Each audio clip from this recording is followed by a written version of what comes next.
I've always had this quiet habit of overgiving. Some people call it generosity, others say it's guilt in disguise. Maybe they're both right. I'm Aaron, 34, a software developer who works mostly remote. No kids, no spouse. Just me and my black Labrador, Milo, living in a modest home a couple hours from where I grew up. Most of my adult life, I've been the responsible one in the family. You know, the one who doesn't need anything, who always has it together, which in my family apparently translated to you don't need appreciation either. Christmases were always complicated. As a kid, I remember watching my younger brother, Jason, tear open boxes of the latest video games, remote control cars, flashy clothes, while I got socks. And not fun socks, either. I'm talking gas station multipacks. I'd always smile through it, because I thought maybe I was missing something. Maybe I didn't ask right, or I wasn't clear enough about what I liked. But when I started working at 16, I began buying my own gifts. At least then, I could pretend they came from someone who knew me. My relationship with my mom was always polite. She wasn't cruel. Not exactly. She just had this way of always positioning Jason as the one who needed more. "He's your little brother," she'd say when I'd ask why he got a new phone and I didn't. "He's just going through a rough patch." When I questioned why she dipped into my savings account that one time when I was in college to pay Jason's rent. That rough patch somehow lasted 15 years. Jason was the kind of person who could burn your house down and convince you it was your fault for leaving matches out. Charming, manipulative, always just one excuse away from a fresh start. But I stayed close. Part of me held on to this naive hope that if I just gave enough time, money, space, they'd see me. Not just as the ATM, the helper, the fixer, but as someone worth celebrating, too. Maybe even worth loving without a string attached. Last year, things felt different. My parents were approaching retirement, and I had this idea. A Christmas surprise. I'd quietly booked a $12,000 luxury cruise for them, something they'd always talked about but never actually done. I coordinated everything. Picked the route that matched all the places my mom had mentioned wanting to see: Barcelona, Rome, the Greek islands. Chose a ship with senior-friendly amenities, even arranged to have champagne waiting in their suite on day one. It was going to be a thank you, a peace offering, a gesture that said, "Hey, I love you. I forgive you. Let's start fresh." I kept the trip a secret, wrapped the itinerary and boarding passes in a silver envelope with a card I wrote by hand. It said, "To the two people who gave me the world, now I want to give you a piece of it in return." I placed the envelope under their tree when I arrived at their house on Christmas Eve, after the usual long drive through sleet and traffic. Jason was already there, of course. He still lived with them, technically between jobs, though somehow he always had money for bars, sneakers, and whatever new device he bragged about in Instagram stories. He greeted me with a smirk and a half-hug. "Look who decided to show up," he muttered, just loud enough. Mom called from the kitchen. "Aaron, don't be dramatic. Come say hi." That sentence sat wrong with me. Not because it was rude, but because I hadn't even said anything yet. The house looked like a catalog spread, decorations perfectly placed, fire going, classic carols playing softly in the background. It should have felt warm. It didn't. Something about being back there always made me feel like I was 10 again, trying to win gold stars that never came. Christmas morning unfolded like it always did. Jason opened box after box of gifts: new smartwatch, designer sneakers, limited edition collectible I'd heard him mention once back in August. I kept waiting for my mom to hand me something with that proud, "We thought of you" smile. Eventually, she reached under the tree and pulled out a box with my name on it. My heart lifted. For a second, I imagined it might be something thoughtful. Maybe that book I'd mentioned. A hiking kit. Something. Anything. But she handed the box to Jason. I blinked. That's got my name on it," I said, trying to keep it light. "Oh," she said, like she hadn't noticed. "Well, it was meant for you originally, but Jason saw it and got excited. And I figured, he'd appreciate it more." Jason tore the wrapping off and grinned. "Sweet. Thanks, Mom. Hey, bro, you mind if I keep this?" I didn't even answer. I just looked at the tag. My name was still on it, in my mom's handwriting. And she didn't seem embarrassed. Not even a little. Dad glanced over from the couch and said, without looking up from his tablet, "You're too old for presents anyway, Aaron. You've got everything you need." That line hit different. It wasn't new, but this time it stuck. Too old for presents. Too old to matter. I nodded, smiled, even laughed, pretending to brush it off. But inside, something broke loose. I felt it like a crack in the ice, quiet and spreading fast. That evening, while everyone else watched a holiday movie, I sat in the guest room with my laptop and pulled up the cruise itinerary. I hovered over the Manage Booking tab for a while. My fingers hesitated. I thought about the champagne waiting on the ship, the notes I left in the welcome kit, the surprise I imagined lighting up their faces.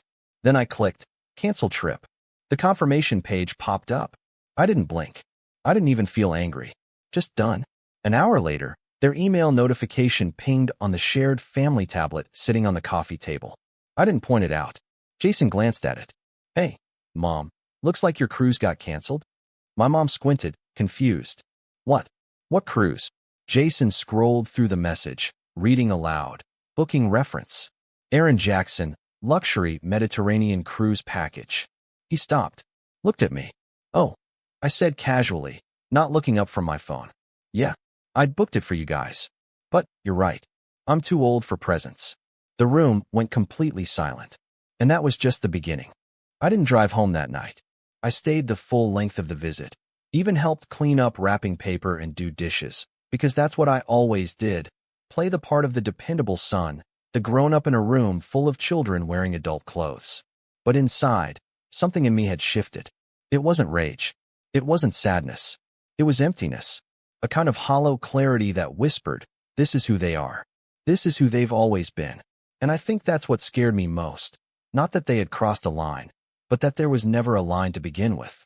The morning after Christmas, I poured coffee in the kitchen while Jason stood shirtless in the living room, watching a YouTube video on the new smartwatch he'd just unboxed, my gift. Mom stood next to him, laughing about how tech-savvy he was, like she hadn't asked me just 2 days prior how to connect her Bluetooth speakers. Isn't it cool? Jason called out. It even tracks my sleep. Finally gonna get my health back on track. I didn't respond. I just sipped the coffee and watched as Mom beamed at him like he'd solved world hunger. Dad walked in a few minutes later, yawning. Hey, Aaron, he said, glancing at me. Any chance you could help us out with that gutter leak before you head out? Looks like the corner's pulling off the roof. I blinked. Now. He shrugged. While you're here, you're good with that sort of thing, right?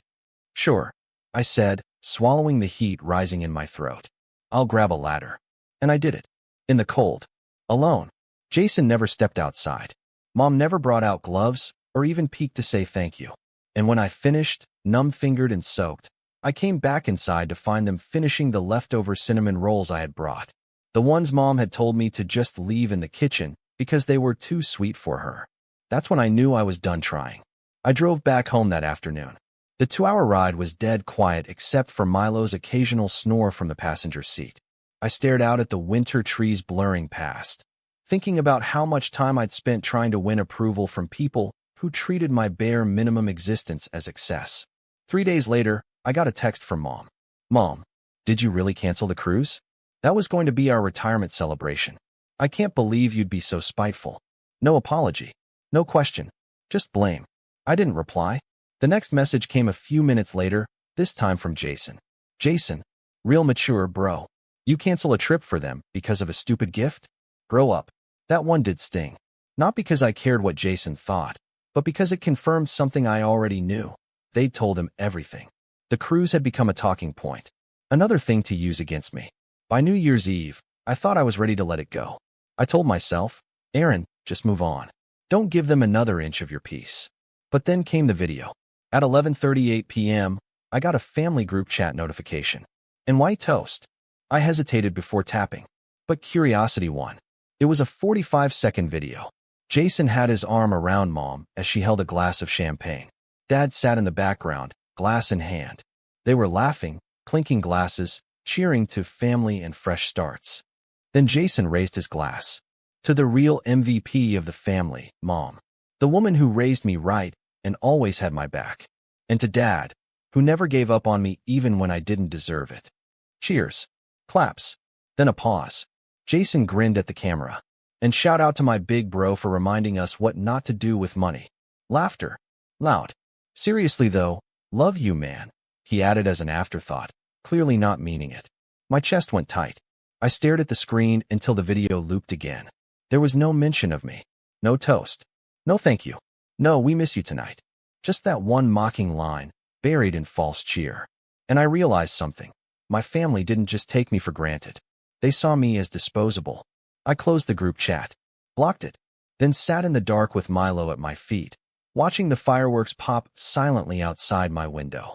And I whispered to myself, that was the last holiday I ever spent trying to earn their affection.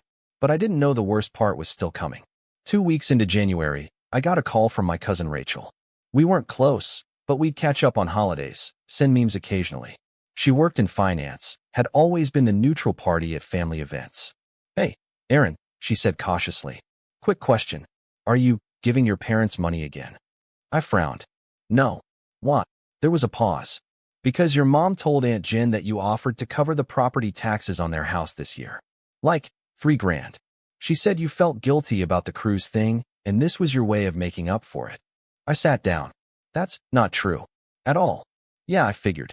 But she's telling people. A bunch of people. Said you're the one who insisted. I thanked Rachel, got off the phone, and pulled up my banking app. Sure enough, there it was. A pending auto payment set to send $3,064 to the county tax assessor's office from my linked family account. A shared account I'd opened 4 years ago when Dad had a medical scare and I agreed to be a backup signatory. I'd forgotten about it. They hadn't. I froze. Rage curled through my stomach like acid. I called the bank, stopped the payment, removed myself from the account. Then I sat on my couch in silence, the kind that feels loud. They hadn't even asked. And somehow, they had turned me into the villain. I spent the rest of that night pacing. Not just angry, but betrayed. This wasn't just about Christmas. This wasn't about a gift. This was decades of subtle theft, of my time, my effort, my emotional labor. My entire adult life had been a series of unreciprocated gestures. And this was the moment I felt it all at once. But nothing, not even that, prepared me for what came next. About a week later, I got an email from an old high school friend, Nick. We hadn't spoken in years, but the subject line made my stomach turn. Just FYI, saw this on Facebook. I opened it. It was a screenshot of a public Facebook post from my mom. Some people forget where they come from. We raised our sons with love, but only one of them shows up when it counts. Thank God for Jason, who never turns his back on family. Some gifts come with strings attached. We prefer love without a receipt. I sat there, stunned. Dozens of comments underneath. Extended family chiming in. Jason's always been the golden boy. So sorry you're dealing with that. You deserve better. You're lucky to have Jason. They had turned me into the villain of their public narrative. After all the things I'd done in silence. Paid bills, fixed things, funded dreams. I was now the ungrateful, bitter son who held gifts over their heads. I didn't sleep that night. And by morning, I wasn't angry anymore. I was cold. Focused. Because when someone burns every bridge and hands you the matches, you don't have to wonder anymore if you're the bad guy for walking away. You just make sure they never have the chance to do it again. And that's when I started planning. I didn't say anything. Not to Mom, not to Jason, not to the cousins tagging each other under that post, laughing in the comments like it was some kind of inside joke. I just logged out of Facebook completely and deleted the app from my phone. I wish I could say that made me feel better. It didn't. It just made the silence louder. The days that followed felt hollow. I'd wake up, feed Milo, brew coffee, stare at my work screen for hours trying to concentrate, and fail. I wasn't eating much. Wasn't sleeping either. I'd scroll through old messages, rereading every passive-aggressive comment my mom had sent over the years. The little digs disguised as jokes. The times she forgot my birthday. The times she told people I was too private. Like my boundaries were a character flaw. One afternoon, I sat on the floor of my living room with a box of receipts and greeting cards. Things I'd kept over the years for reasons I didn't even understand anymore. Inside was a birthday card from when I turned 27. It was unsigned. Blank inside. The sticker on the back said it came from a grocery store. I remember getting it in the mail that year, with no envelope, no note, just my name scribbled in ballpoint pen on the front. I'd kept it. Why? I don't even know. Maybe part of me believed keeping those scraps proved the relationship was real, that even if they forgot me, I hadn't forgotten them. But that day, I finally let go. I took that card, and every receipt, Every thank you note I'd written for gifts I never got a response to, every faded printout of a flight confirmation for a trip I paid for, and I fed them into the shredder, one by one. It wasn't angry. It was quiet, like cleaning up after a storm. That night, I turned off my phone completely. No distractions. Just me and Milo on the couch, wrapped in a blanket, watching some old documentary about a guy who rebuilt his life from scratch after his entire business collapsed. Something about that resonated in a way I hadn't expected. I realized I'd been living the same emotional cycle over and over. Give, hope, get hurt, swallow it, repeat. And I was done repeating it. The next morning, I sat down and did something I hadn't done in years. I wrote a letter. Not to send, just for me. It started with one sentence. You were not the problem. I kept writing, letting it all out. The resentment, the confusion, the guilt I didn't even know I was carrying. I admitted how much I'd longed for a family that saw me, not what I could do, but who I was. I wrote about every time I'd smiled through pain, every birthday they ignored, every favor I gave without thanks, every moment I second-guessed myself because they made me feel like I didn't deserve better. When I finished, it was 7 pages long. I folded it, sealed it in an envelope, and tucked it into the back of my journal. Then I opened my laptop. There were things I'd been putting off, projects I told myself I didn't have time for, a side hustle I never quite committed to, a promotion I was too burned out to pursue. But now, I had all the time in the world. No more late-night calls asking me to fix someone's internet. No more surprise Venmo requests from Jason with a "Can you spot me this once?" message. No more holiday guilt trips. I started simple. First, I filed paperwork to dissolve that shared account with my parents officially. I requested full removal of my name, and when the bank called to confirm, I didn't stutter. I made sure there were no backdoors left. Then I emailed HR at my company and asked about internal transfer opportunities. I worked in dev support, but I'd always wanted to move into product design. I'd done courses online, dabbled in UI/UX work for friends, but never had the confidence to make the switch. To my surprise, they were interested. Said they'd been looking for someone with my skill set to join a pilot project team launching in Q2. They asked me to submit a proposal. I spent a full weekend putting it together, drinking way too much coffee, tweaking every line of code and every design slide until it felt like a resume of my soul. When I hit send on that proposal, it was the first time in years I felt like I was building something for me. But the biggest shift wasn't career, it was personal. I joined a weekend hiking group. Not because I needed to network or be social, but because I wanted to be around people who chose to show up. Milo came with me. People loved him. And slowly, as the snow melted and winter faded, so did some of the weight I'd been dragging for years. By early spring, I was waking up with purpose again. Not joy, exactly, but clarity. And that was more valuable. I'd replaced my phone entirely. New number. Clean slate. I didn't tell my family. The only person who had my new contact info was Rachel, my cousin, who had quietly checked in once or twice after the Facebook post drama. You okay? She'd ask via email. Better every day, I'd reply. In April, something wild happened. That project I applied for, I got it. Full transfer. New title. New pay bump. Remote, with a travel stipend for quarterly team meetups. It was like stepping into a new version of my life. One that didn't revolve around proving my worth to people who'd already decided it. I took my first work trip to Portland that May. It was only 3 days, but when I landed and stepped into that hotel room overlooking the water, I felt like I could breathe in a way I hadn't in years. No calls, no guilt, just peace. And yet, rock bottom doesn't always announce itself with disaster. Sometimes it's subtle. A quiet Sunday morning when you realize you don't know who you'd call if you got good news. Or when you sit in a restaurant by yourself and realize this is the first time in months you're not afraid someone's going to demand something from you right after. That loneliness hit me in waves. Not often, not sharp, but deep. I missed the idea of a family, not the reality. And it's in that space, that in-between of grief and relief, that I started rebuilding. I joined a therapy group. Nothing fancy. Just a Zoom session on Tuesdays with 5 other people who also had complicated family stories. I didn't say much the first few sessions, just listened. But by week 4, I found myself talking. Not venting, just explaining. And no one interrupted. No one downplayed. They just listened. And that felt like oxygen.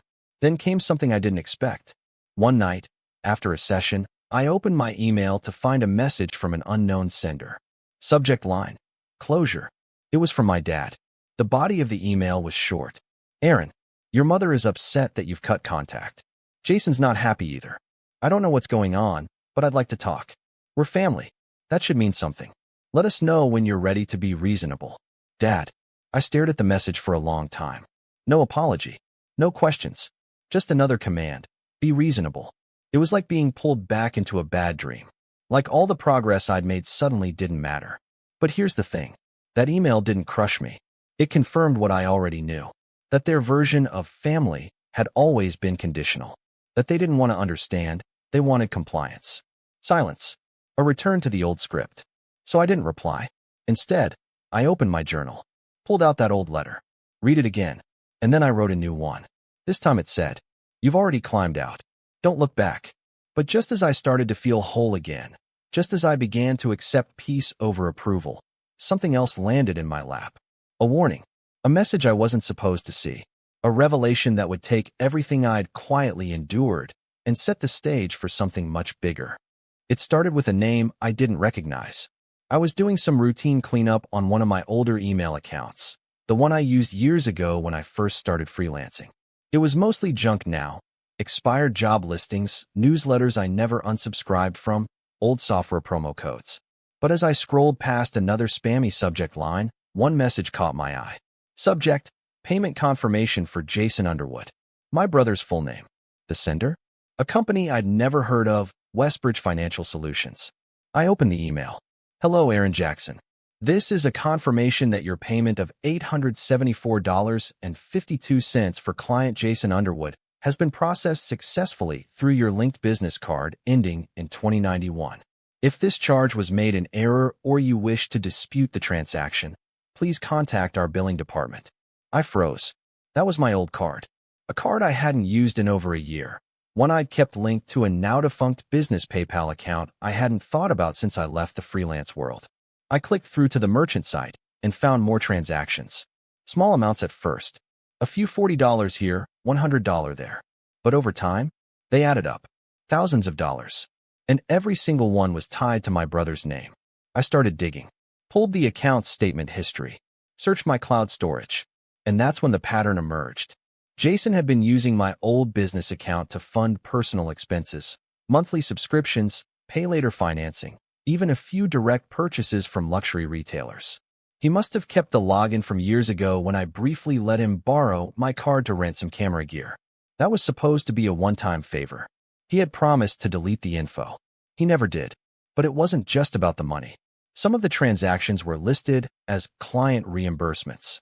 Others were labeled consulting fees. On paper, it looked like I was doing shady side gigs through this account. If the IRS ever audited me, these would all point to me. That's when I realized this wasn't carelessness. It was calculated. I reached out to Rachel again. She'd always been honest with me, even when it was hard. I forwarded her the email and asked, "Have you ever heard of Jason working with anything called Westbridge?" 10 minutes later, my phone rang. "I have," she said bluntly. "That's the debt relief firm my dad used last year. It's not exactly reputable." "Wait, why is it linked to you?"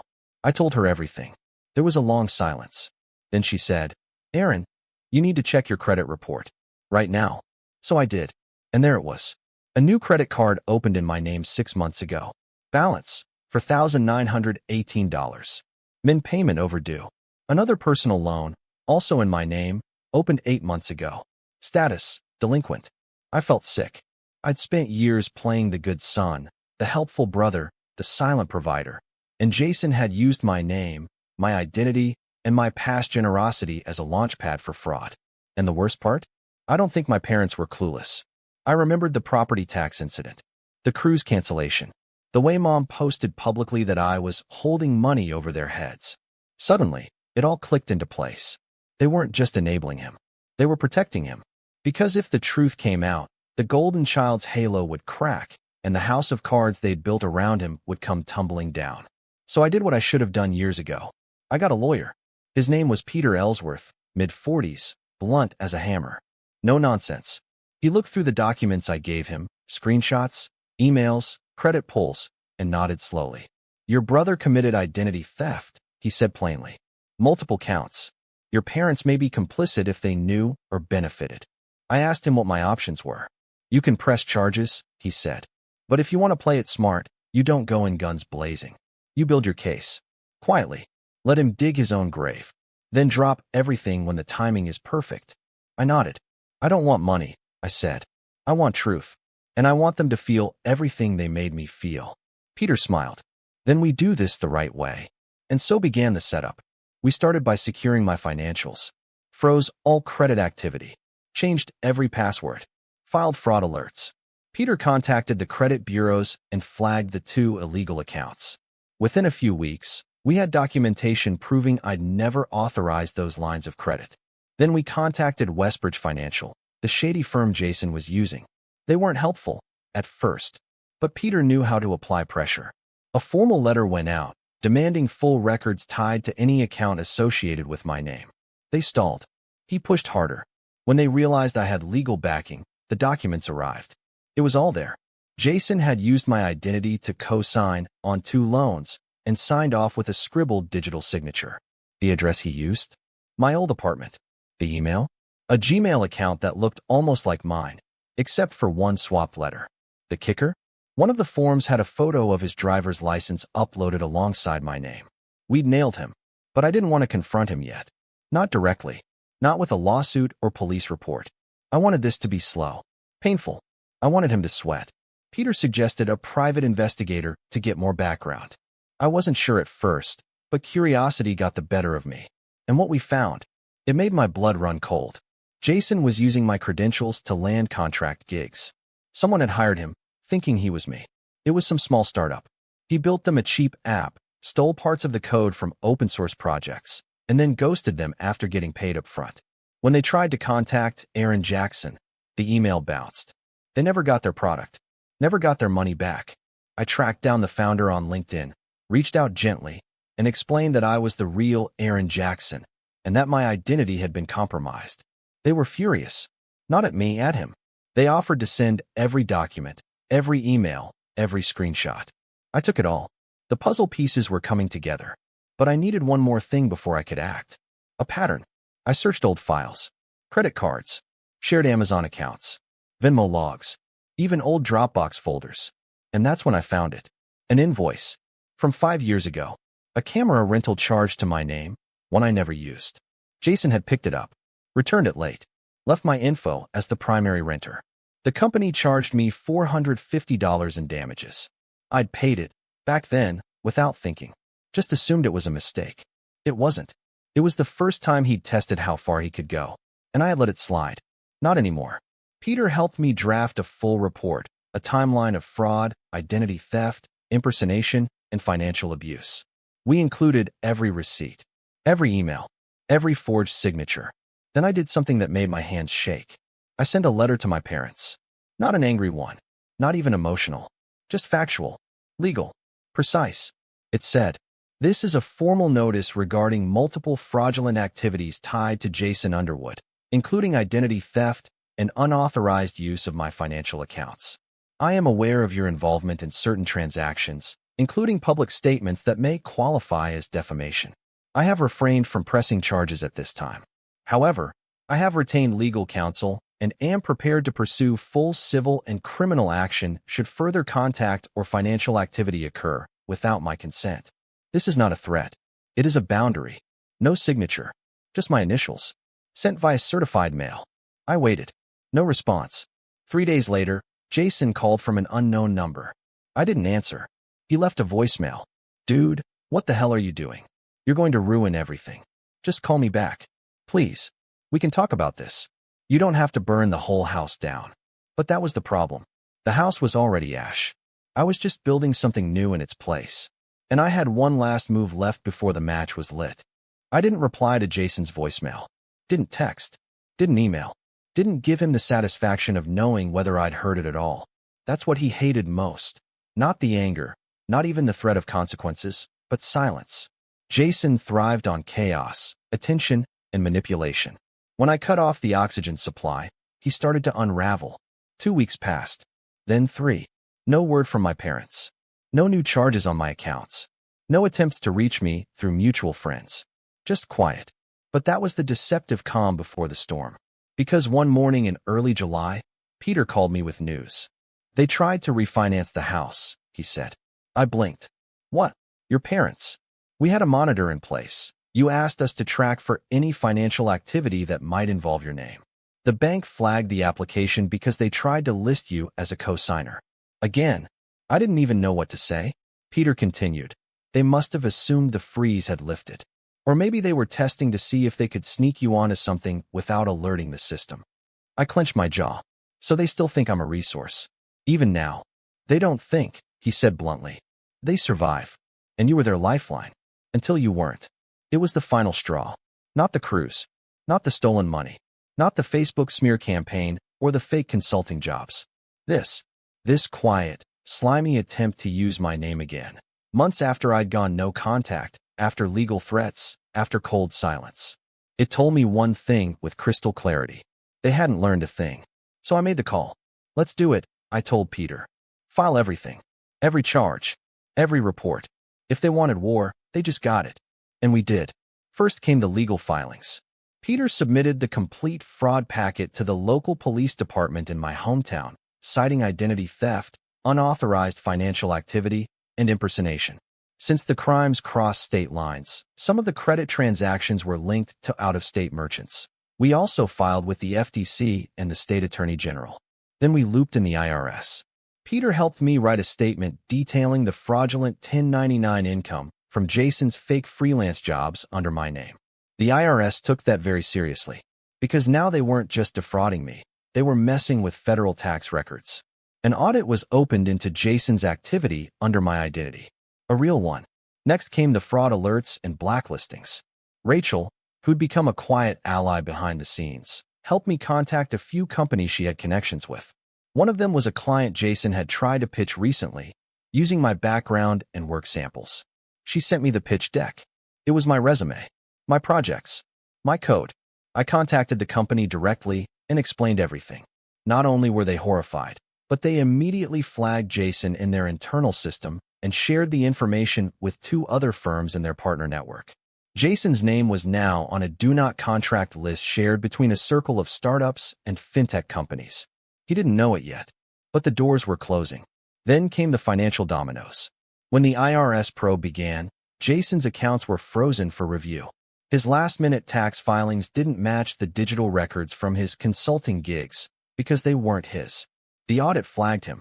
Then the fraud cases began rolling in. Remember the startup he scammed with the ghost app? They pressed charges too, after learning he'd done it under my name and lied about being me. Now they had legal cause to sue him personally. Peter coordinated with their legal counsel, and we exchanged documentation. We didn't team up, but we definitely walked parallel paths.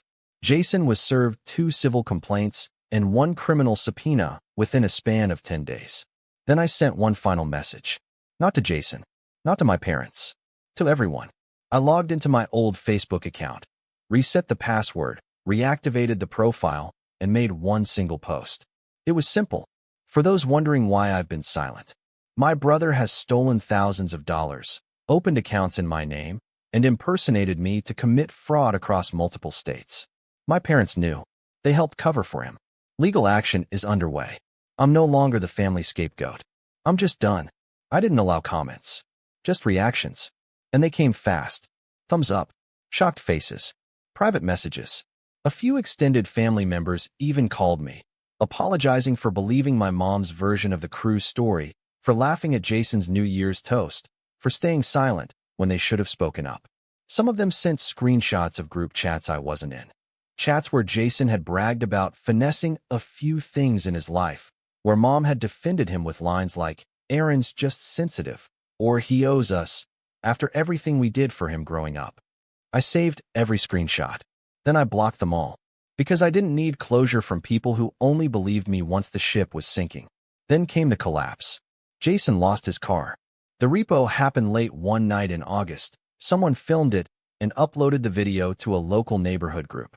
The caption said, "Guess this guy stopped paying his bills. Always has a story." I watched it twice.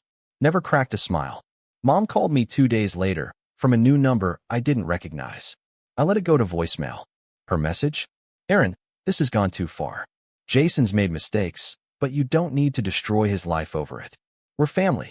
We can fix this, together. Just call me back. Please. I played it once. Deleted it. Then blocked the number. Then came the final nail.